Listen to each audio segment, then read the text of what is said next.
Hey, we're rolling into another segment here. Man, I got my two good buddies. We're going to have a little energy in this interview. Jimmy Houston Roland Martin. We're here at the Bassmaster Classic. We're here at the Bass Pro Shops booth, Nitro booth, Cabela's booth. Come out and see your favorite pros right here. And guys, these interviews are going to be on all day long. We want you to tell us where you're from. We're loving seeing the input. A lot of viewership watching this, but we want to see where you're from. When you come in the comments section, say, hey, from Memphis, Arizona, wherever it may be. Jimmy, I see you enjoying some Uncle Buck's trail mix over there. Good Hey, stuff. I'm getting after the Uncle Buck's right now. You know, I eat a lot of this stuff. I tell you, I go by the Uncle Buck's section at every Bass Pro Shop.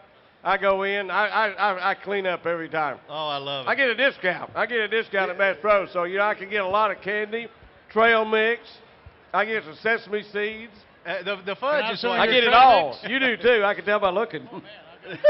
hey, the fudge is what gets me. Hey, we're going to have fun here the next 15, 20 minutes. We got a lot going on. He stole my trail mix. He did. I see. Y'all just take time of whoever's talking. The other one don't be eating. But no. Hey, we're here at day 3 of the Bassmasters Classic.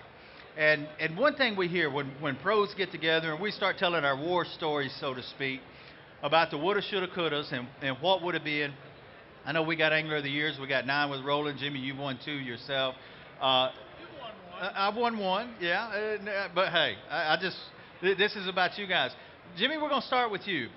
I want to hear a story about day 3. We're seeing this is getting close.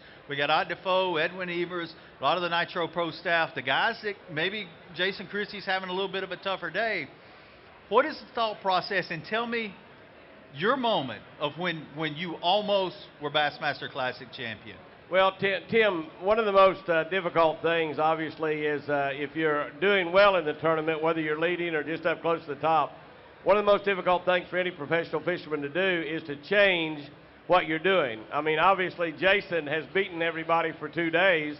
I think actually he caught the largest straight caught both days. So he not only won the 2 days combined, he won the 2 days individually. And so it's very difficult to change what you're doing, but if you don't get bites pretty quick, it preys on your mind to start doing something differently. And I know a lot of things going through Jason's head out there today, but it's hard to change what you're doing. You know that. You've been in hundreds of tournaments, and so is Roland. It's difficult. But, you know, I've come close to winning 2 or 3 classics over the years, never won one, but I come close. And one of the closest, without a doubt, was at the tournament we had in Louisville, Kentucky on the Ohio River. The Ohio River is a very difficult place to catch fish. It is the lowest winning catch classic in history. The lowest weight to win, my buddy George Cochran won, who actually I think George won 2 or 3 Bassmaster Classics, a tremendous fisherman. And he won that classic with, I believe, 14 pounds and something. Wow. I had 11 something or 12 something, but the last day of that tournament, I was fishing behind some big barges, and I threw a spinnerbait up behind a log that was caught underneath the barge and was sticking out at kind of an angle, and there was a little tiny area you could throw that was about 2 inches. I threw the spinnerbait behind that log into that 2 inch, and I didn't even no more than engage my reel, and a 4.5 pound bass, and I know it weighed 4.5 pounds because it had scales. I know it weighed 4.5 pounds. And a 4.5 pound bass, it grabbed my spinnerbait with a trailer hook and everything on it, and it ran down under that log in the barge, and I wrestled, and I actually got the fish up through that small area and over the top of that log. And when it came over the top of the log, then it was simply coming to the boat, and I knew I had the fish caught by then. It had to be hooked good, or it should have already come off. I got right up to the boat, and just as I got ready to swing the fish, it came unbuttoned. And I only lost that tournament by either a little under or a little over 2 pounds, I don't know. But the fish, without a doubt, was big enough to win the tournament. The amazing thing is I zeroed the first day of that tournament. So the other part is that you just simply never give up, even with a 0. I wasn't the only one zeroed, by the way. I think Roland did too that first day. No, I did. The first day, what happened, Wait a minute, I'm telling the story, Roland. What are you doing? I caught a 2 3/4 pound bass. A 2 3/4 pound bass. Big deal. Day. 2 3/4. What place? Huh? What place were you in? Pretty high with 1 fish. Yeah, with one fish. It took 14 pounds to win in 3 days. So think about how difficult the fishing was. And I was running the first day of that tournament, to give you an idea about tournament fishermen, I ran 57 miles one way. The first 4 places I stopped on, there was another tournament boat on those places. That's just Now, the fishermen were simply fishing places that looked like they should have had a fish there. Now, Jimmy, so this fish, you get out of the log and out of the barge. Did I hear that correct? Yeah, I got him up and had him run up by the boat, getting ready to swing the fish into the boat. And you land that fish, you're Bassmaster Classic champion. Without a doubt, without a doubt. I only got beat by just a little over 2 pounds. This fish was in the 4-pound plus category.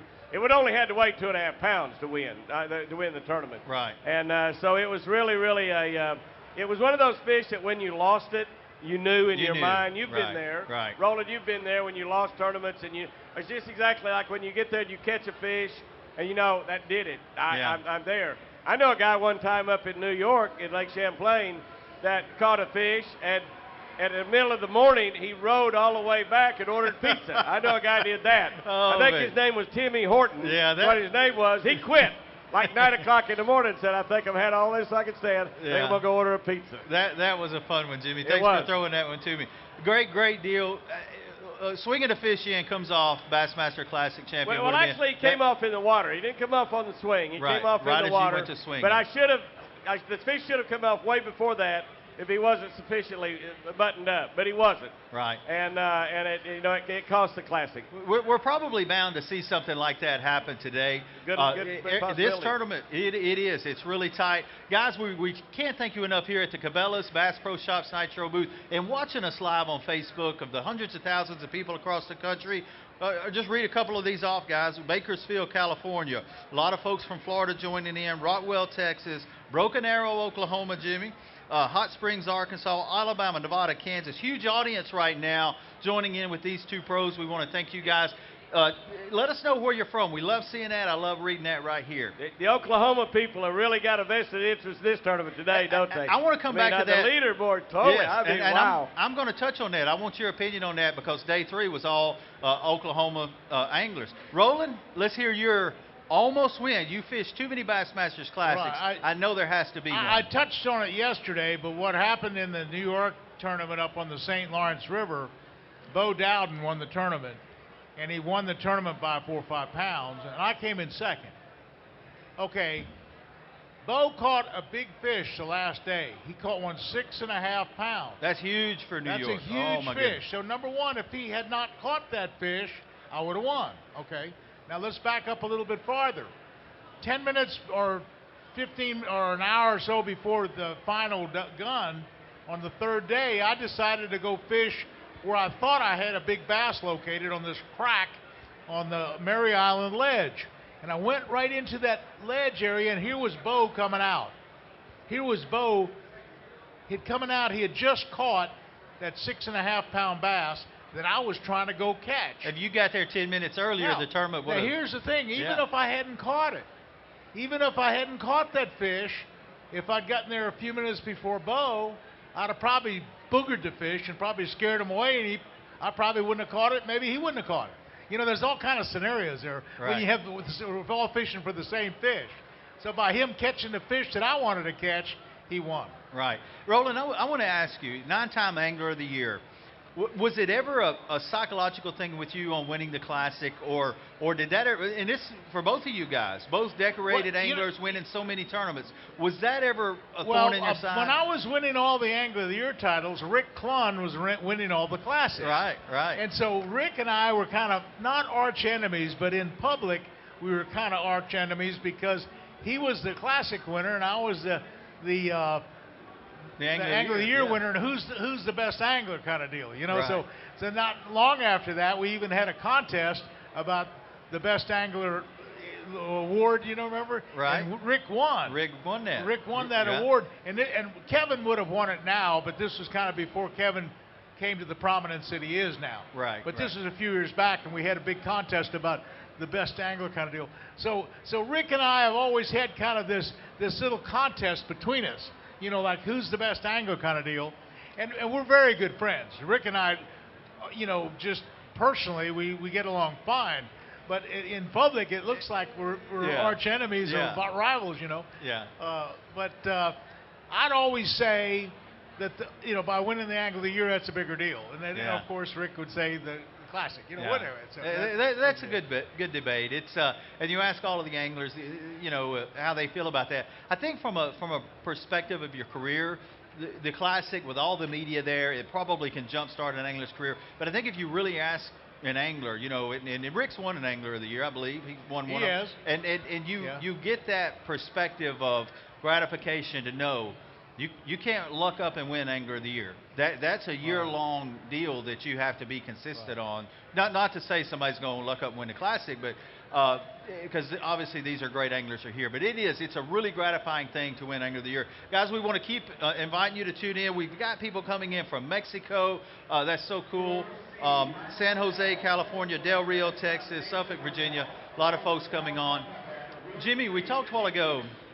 Day 3 was the leaderboard was Jason Christie, Edwin Evers, and James Elam, all anglers from Oklahoma. Obviously, this lake is a little bit flooded. I've had some people say it's similar to Lake Eufaula in Oklahoma. What do you think the deal is here with why and what is to let these folks here who may not be from Oklahoma or watching throughout the country? What is the similarities to what you guys fish to what they've got going on here at Lake Hartwell? Well, Hartwell, I have fished Hartwell several times. It is a lot like the Oklahoma lakes. It fits right in the wheel well of some of the Oklahoma fishermen. The time of the year we happen to be fishing here, you know, the Classic's been moved around to various times of the year, and it's just the perfect time. And that's one of the reasons the Oklahoma guys are doing good. You know, those guys are power fishermen that are up there close to the top, and it's sort of a perfect scenario, perfect storm for them. The water's dingy in a lot of areas. We know Hartwell, of course, has a lot of really, really clear water. It's got a lot of, but you get up in the rivers, you get back up in the creeks and the pockets. In fact, it goes to flat and muddy water. You can get to muddy water, and it's got a lot of rocks, a lot of wood in it, a lot of things to throw at. Perfect for spinnerbait fishing, perfect for jig fishing, and the kind of things that they do. And I don't know, you know, it's kind of ironic. You know, I just actually fished at Lake Lanier, which is a famous spot lake, and in the big FLW Tour event there, and Oklahoma guys finished first and second in that tournament, which is really pretty amazing to me. But so I don't know. Maybe Oklahoma's on a run right now. If it hadn't been for Georgia, we'd have probably won beat y'all in football. We'd have beat Alabama. Yeah, we couldn't beat Georgia.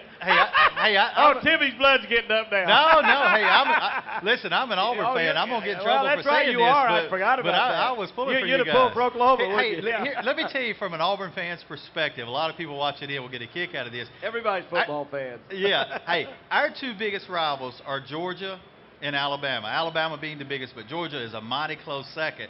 We beat both of them in the regular season, and they play for the national championship. Yeah, so some really cool stuff. Right. Hey, we got about 5 minutes here. Guys, keep tuning where you're in. Got